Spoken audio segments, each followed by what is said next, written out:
నమస్తే ఎవ్రీవన్. నా పేరు లక్ష్మీ రాజశేఖర్. నేను టాటా ఏ లైఫ్ ఇన్సూరెన్స్ టీమ్ లీడర్గా వర్క్ చేస్తున్నాను. సో ఈరోజు మనం ఒక బెస్ట్ ప్లాన్ గురించి తెలుసుకుందాం. ఈ ప్లాన్ పేరు గ్రిప్.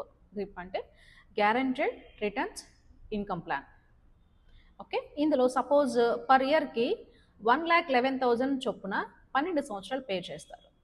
8 సంవత్సరాలు వెయిటింగ్ పీరియడ్ ఉంటుంది. 20వ సంవత్సరంలో 28 లక్షలు అన్నది మెచ్యూరిటీ బెనిఫిట్ తీసుకుంటారు. సో ఇక్కడ ప్రీమియం వచ్చేటప్పటికి ₹1,00,000, రైడర్స్ 11,000 చేంజ్ అయింది. డే 1 నుంచి 29 లక్షల కవరేజ్ ఉంటుంది.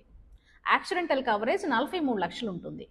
ఇన్ కేస్ 35 ఇయర్స్ ఉన్న ఏజ్ ఉన్న పర్సన్కి ఈ ప్లాన్ మనం ఇచ్చినట్లయితే డే 1 నుంచి మనం ఆ కవరేజ్ ఇవ్వచ్చు. అండ్ పాలసీ హోల్డర్కి రిస్క్ జరిగితే న్యాచురల్ రిస్క్ అయితే కనుక 29 lakhs, యాక్సిడెంటల్ రిస్క్ అయితే కనుక 43 lakhs నామినీకి పే చేసి సో ఆ మెచ్యూరిటీ బెనిఫిట్ నామినీకి ఇచ్చేస్తుంది.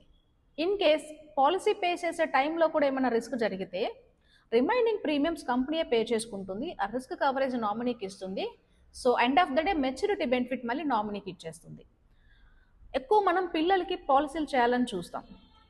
పిల్లలకి కాదు పాలసీలు చేయాల్సింది, పేరెంట్స్కి పాలసీలు ఉండాలి. సో పేరెంట్స్ పాలసీస్ వాళ్ళ పేరు మీద పెట్టుకొని నామినీస్ పిల్లలకి ఇవ్వడం ద్వారా రైడర్స్ యాడ్ చేసుకోవచ్చు. ఇన్సూరెన్స్ రిస్క్ అన్నది పెద్దవాళ్ళకి ఎక్కువ ఉంటుంది కాబట్టి సో కవరేజ్ కూడా ఎక్కువ వస్తుంది. పిల్లలకి రైడర్స్ యాడ్ చేయలేము, జస్ట్ కవరేజ్ కూడా తక్కువ ఉంటుంది. సో పెద్దవాళ్ళ మీద ఇన్సూరెన్స్ ఉంటే ఒక సేఫ్టీ, ఒక భరోసా కూడా ఉంటుంది. ప్రతి ఒక్క ఫ్యామిలీలో ప్రతి ఒక్కరు కూడా ఎంతో కొంత ఇన్సూరెన్స్ అన్నది కలిగి ఉంటేనే అది మనకి ఒక ఆర్థిక భరోసా లాగా, పిల్లలకి ఒక ప్రొటెక్షన్ లాగా ఉంటుంది.